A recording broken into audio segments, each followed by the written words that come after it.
Hello tout le monde, bienvenue dans cette nouvelle vidéo. Alors aujourd'hui on se retrouve pour une vidéo un peu plus posée et tout, où vraiment j'aborde pas mal de sujets relatifs au fait de se marier avant l'âge de 25 ans. Parce que pour ceux qui me suivent déjà depuis un moment, vous savez que je me suis mariée à l'âge de 24 ans. Derrière nous on avait déjà 5 ans de relation. En fait on s'est mis ensemble à nos 18-19 ans avec mon mari. On est mariés déjà depuis à peu près 2 ans. Ça va faire 2 ans cette année d'ailleurs. Du coup je me suis dit pourquoi justement ne pas faire une vidéo comme ça où je vous dis clairement ce que moi j'aurais aimé savoir avant de me lancer dans l'aventure du mariage et tout. Je vais pas vous mentir, j'ai pas un mariage parfait. De toute façon, je pense que personne n'a réellement un mariage parfait parce que toutes les personnes même qu'on voit sur les réseaux sociaux, on sait pas réellement ce qui se passe derrière et tout. Donc voilà, tout ce que je peux vous dire, c'est que j'espère que cette vidéo-là sera utile aux personnes justement qui se lanceront bientôt dans le mariage, aux personnes qui y réfléchissent ou juste même aux personnes qui ont envie de se renseigner sur le sujet. Sans plus tarder, on va attaquer le sujet maintenant.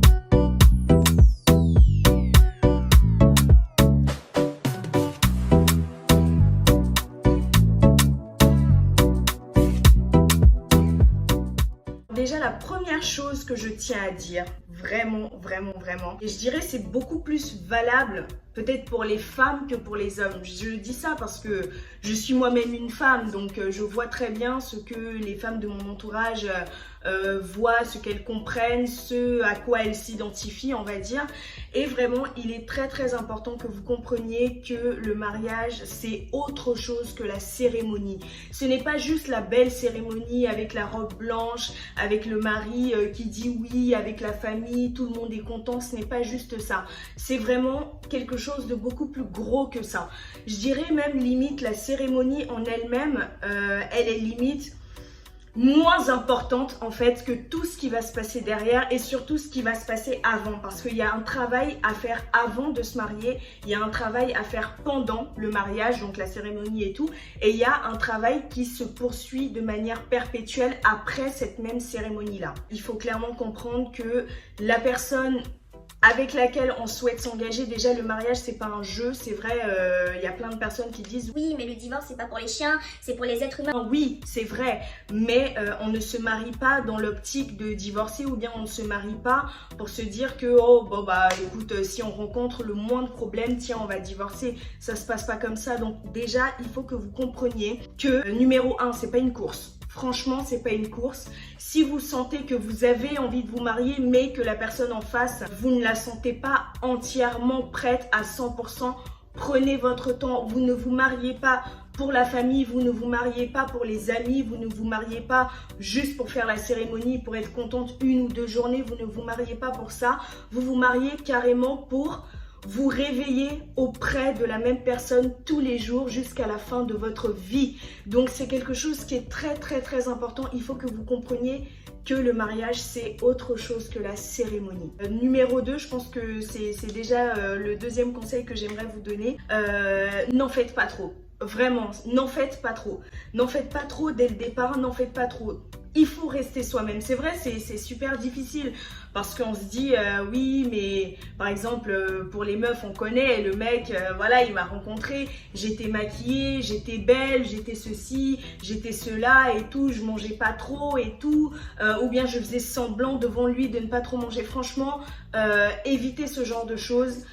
Soyez vous-même dès le départ, parce que c'est cette personne-là qui va l'attirer pour la suite, qui va la retenir, qui va lui donner envie justement d'en savoir plus et tout ça. Je prends vraiment un exemple basique. Et si par exemple vous êtes une personne qui n'aime que rarement vous maquiller, maquillez-vous rarement dès le début, parce que c'est pas au bout de quelques semaines, quelques mois que vous allez stopper net de vous maquiller, soi-disant vous avez la flemme, parce que lui, il sera peut-être tombé amoureux de la personne un peu sophistiquée et tout. Donc évitez de lui vendre ce genre de choses. Si vous êtes une personne qui ne savait pas cuisiner et tout, et que vous êtes en train d'apprendre, franchement, dites-le lui. N'allez pas commander chez le traiteur en lui faisant croire que c'est vous qui avez fait à manger. Non, faites pas ça. Dites-lui que voilà, pour ce soir, j'ai commandé chez le traiteur parce que voilà, j'essaie encore de m'améliorer dans la cuisine et tout, et j'ai pas envie de t'empoisonner dès les premiers jours, j'ai pas envie que tu me fuis et tout.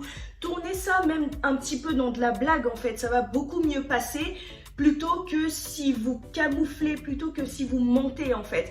Pareil, si vous êtes un homme et que par exemple, je sais pas, vous vous rencontrez dans un endroit où vous venez avec une belle voiture mais qui finalement c'est une voiture de location, n'allez pas lui faire croire, si du moins vous voulez du sérieux avec cette personne-là et que ça commence un petit peu à durer et que vous voyez qu'elle vous plaît de plus en plus, dites-lui la vérité, dites-lui que voilà, la voiture que tu avais vue la dernière fois, c'était une voiture de location. Moi j'aime bien louer les voitures de location, raison pour laquelle je ne souhaite pas investir dans un véhicule maintenant, ou bien voilà, je cherche un véhicule mais en attendant quand je sors, je prends un véhicule de location, ça me fait plaisir. Dites-lui en fait, faut surtout pas que la personne se fasse de fausses idées sur vous. Si avec votre honnêteté elle se sent trahie, plus bien de continuer la relation, cette personne arrêtera la relation et ça veut tout simplement dire que elle n'est pas faite pour vous. Mais surtout, ne mentez pas, n'enjolivez pas la réalité, restez vous-même, ne mentez surtout pas parce qu'après ça va vous rattraper mais salement en fait. Ce conseil-là, je pense qu'on ne le donnera clairement jamais assez, jamais assez. Communiquer. C'est super important la communication. La communication, c'est pas juste de savoir c'est quoi sa date de naissance, c'est quoi son signe astro, c'est quoi sa nourriture préférée, tout ça. Non, allez dans des questions un peu plus profondes. Est-ce qu'il a envie d'avoir des enfants? Il y a des gens qui ne veulent pas d'enfants. Vous comprenez, il y a des gens qui sont ultra carriéristes, qui se disent par exemple, moi mon premier enfant, j'ai envie de l'avoir à 35, 40 ans, pendant que vous, c'est pas du tout le cas. Donc vraiment aborder les questions les plus importantes pour la suite pour vous. Est-ce que c'est une personne qui a grandi sans son père? Qu'est-ce que ça a provoqué en lui? Est-ce que justement cette fille-là que vous convoitez tellement, est-ce qu'elle a grandi sans sa mère? Qu'est-ce que ça a provoqué en elle? Quel genre d'ex elle a eu ou il a eu? Qu'est-ce qui a fonctionné? Qu'est-ce qui n'a pas fonctionné? Quelles sont justement les failles qu'on lui reprochait à chaque fois? Ce sur quoi vraiment il a envie de travailler pour pouvoir s'améliorer, les erreurs qu'il n'a pas envie de répéter. Vraiment, ne restez pas sur les questions basiques, les questions de oui, t'as fait quoi de ta journée, tout ça c'est super important franchement, mais apprenez à communiquer en profondeur, savoir vraiment tout ce qui est psychique en fait. Comment est-ce que la personne pense? Ça peut vous paraître vraiment peut-être, je sais pas, peut-être inapproprié. Si vous êtes par exemple une personne qui a eu plusieurs ex avant et que aujourd'hui vous décidez que vous n'avez plus envie d'avoir des rapports sexuels directement avec le nouveau venu, dites-le lui, n'attendez pas forcément que la personne vienne vous le demander. Voilà, vous êtes honnête, voilà ce qui s'est passé moi dans mon passé. Et du coup, aujourd'hui, ma vision des choses, c'est ça. Si la personne, elle tient à vous, ne serait-ce qu'un petit peu, elle va plus penser à vous qu'à elle. Et à ce moment-là, cette personne-là saura être patiente et justement saura vous donner l'occasion de mieux la connaître, de lui faire confiance et tout simplement de vous ouvrir à elle. Communiquer, communiquer, communiquer. Surtout une question que personnellement j'aime bien poser à mon mari. J'ai l'impression que j'ai des réponses différentes en fait à chaque fois. Donc c'est super intéressant de poser cette question-là. C'est comment est-ce que je pourrais devenir la femme parfaite pour toi. Attention, il ne s'agit pas ici de changer sa façon d'être, de se transformer pour devenir une personne autre et tout. Pas du tout, il ne s'agit pas de ça.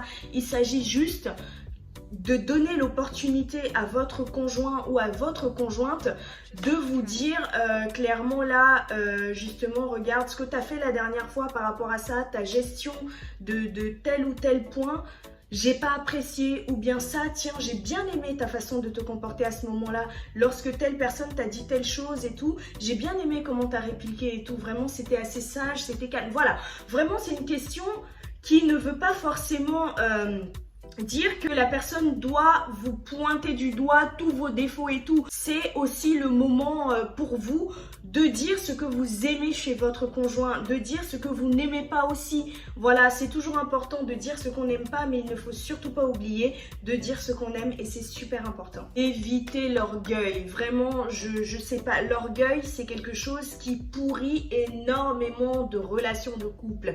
Évitez l'orgueil. Je ne suis pas en train de vous demander de vous rabaisser. Je ne suis pas en train de vous demander de surestimer l'autre à votre propre dépit, de vous-même vous rabaisser, de vous sous-estimer devant la personne. Non, ça n'a rien à voir. Quand je dis éviter l'orgueil, c'est par exemple, vous venez de vous disputer. Voilà, vous venez d'avoir une grosse embrouille et tout. Vous n'avez clairement pas envie d'aller vers l'autre personne pour vous excuser ou quoi que ce soit. Dans ce cas-là, mettez ça de côté, d'accord? Prenez le temps de vous calmer et mettez justement ces excuses de côté. Si vous n'êtes pas prêt à vous excuser, ne vous excusez pas parce qu'il ne s'agit pas de se forcer non plus. Il ne faut surtout pas laisser des jours et des jours passer sans s'appeler, sans s'envoyer un message ou quoi que ce soit. C'est important de laisser un peu de temps passer parce que on est énervé, on n'a pas forcément envie d'aller essayer de régler des problèmes pendant qu'on est énervé et tout ça pour que ça puisse partir dans des cris, dans des crises et tout. C'est pas du tout l'objectif. Mais à partir du moment où vous avez pris le temps de vous calmer un petit peu, il faut régler le problème ensemble. En fait, c'est pas parce que vous estimez avoir raison que vous ne devez pas justement prendre votre téléphone, prendre votre courage à deux mains et lui dire il faut qu'on parle. Voilà, juste il faut qu'on parle. La personne va se dire derrière au moins elle a été assez mature, au moins lui il a été assez mature pour pouvoir m'envoyer un petit message, me dire il faut qu'on parle. Ok, si la personne tient ne serait-ce qu'un minimum à vous, si la personne elle a envie de serait-ce qu'un minimum régler le problème, jamais, au grand jamais, elle va vous dire non. Donc à partir de ce moment-là, il faut savoir parler à la personne avec le bon ton. Voilà, moi personnellement, je travaille encore là-dessus. C'est un travail perpétuel de toute façon, le mariage. Il faut apprendre et on apprend perpétuellement. Je connais des personnes qui sont mariées depuis plus de 10 ans, depuis plus de 15 ans, qui se disputent encore sur ce genre de choses-là et qui savent toujours pas gérer leurs problèmes. Mettre son orgueil de côté, ne pas vous dire il m'a fait ci, il m'a fait ça. Discuter au moment où chaque personne est calmée et à ce moment-là, vous verrez déjà que votre vision des choses sera un peu plus différente. Vous saurez un peu mieux passer le message si vous êtes un peu plus calme. Concernant les disputes, vraiment il va falloir apprendre à savoir les gérer à deux. Dans la continuité de ce que je disais préalablement, si vous avez envie de vous confier, vous pouvez vous confier. Vous voyez, vous pouvez vous confier, mais faites attention à qui vous vous confiez et surtout à quel moment vous vous confiez. Parce que généralement, qu'est-ce qu'on fait nous les filles? On est super énervé, il y a un truc qui vient de se passer, un truc de ouf. Ce qu'on va faire, c'est que si on a une bonne relation avec notre maman, on va appeler notre maman, on va lui dire « Ah, voilà ce qui se passe ». Si on a une bonne relation avec une copine avec laquelle on a l'habitude de discuter et ça se passe bien, on va directement appeler la copine. Mais qu'est-ce que ça va créer derrière? Lorsque vous finirez par vous arranger avec votre chéri, qu'est-ce qui va se passer? La personne n'aura pas vécu la période d'arrangement, la période de discussion, la période de tout ça. Elle n'aura vécu que vos moments de stress, vos moments de tension où vous lui déversiez toute votre haine envers votre conjoint et tout.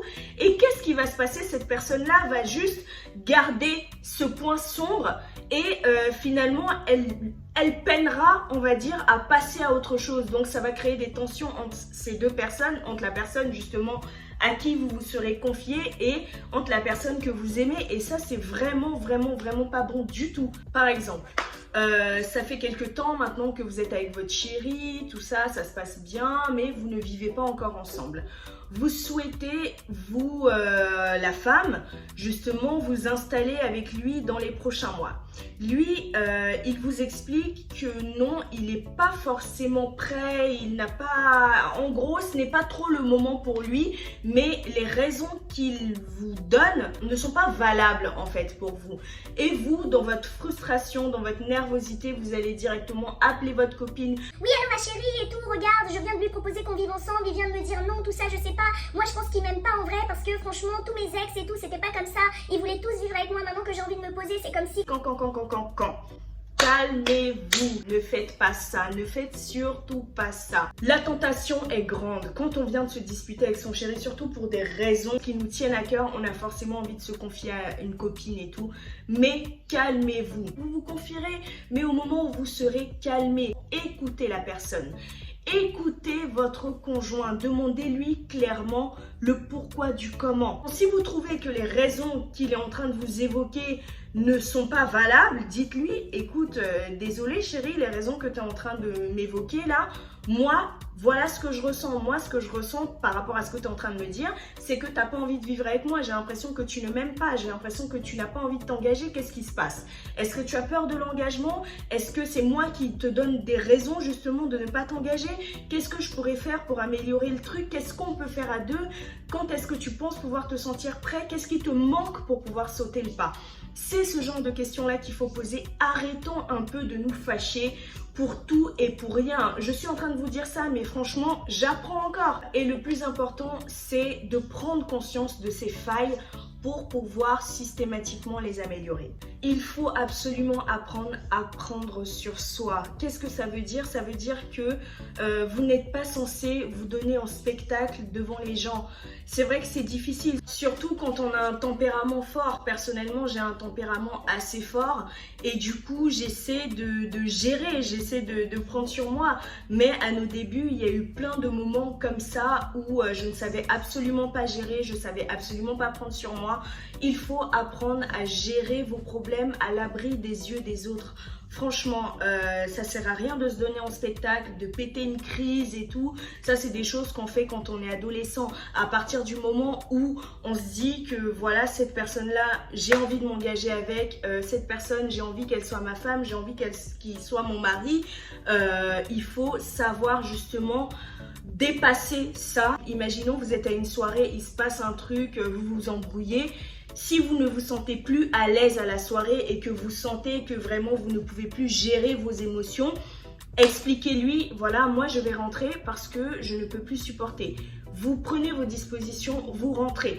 Quitte à expliquer aussi que voilà, vous êtes fatigué ou peu importe la raison, mais toutes les raisons sont bonnes pour justement éviter de vous donner en spectacle. C'est vrai que c'est pas facile, mais voilà, petit conseil, il faut apprendre à le faire et on essaie de s'améliorer par rapport à ça aussi. Les filles, les personnes à qui vous vous confiez, franchement faites attention. Je suis pas en train de dire qu'une copine qui n'est pas mariée, qui ne vit pas en couple, qui n'a pas d'enfant, qui est célibataire et tout, ne saura pas donner de conseils, qu'elle sera de mauvais conseils et tout, mais non, c'est pas du tout ce que je suis en train de dire, mais voilà, soyons réalistes, une personne qui ne traverse pas exactement ce que vous traversez ou qui n'a pas traversé ça ne saura pas exactement de quoi il s'agit. Donc faites attention à quelle copine vous vous confiez.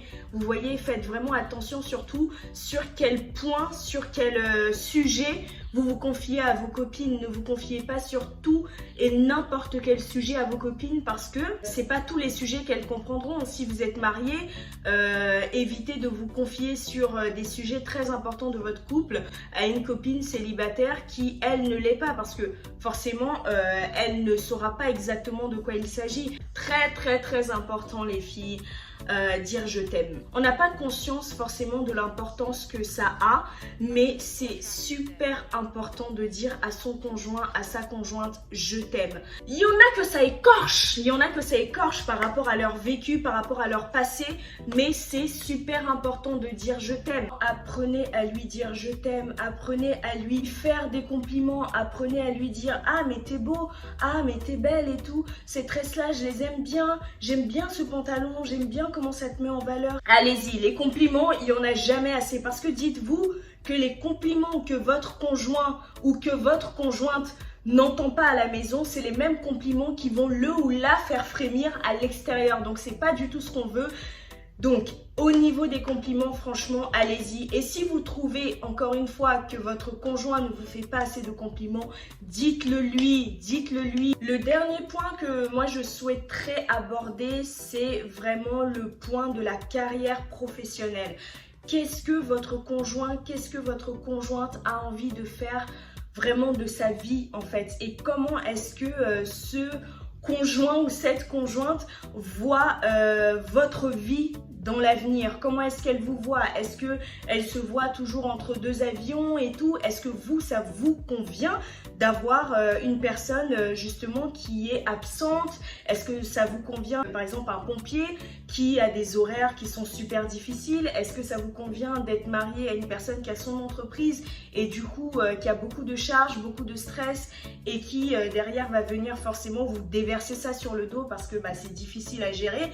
Si vous êtes là, c'est vous qui allez tout prendre. Est-ce que ça vous convient? Comment est-ce que vous pouvez faire justement pour pouvoir vous relaxer de tout ça? Comment est-ce que vous pouvez déterminer que ça, c'est la vie professionnelle, ça, c'est la vie personnelle, on divise? Comment est-ce que vous allez diviser?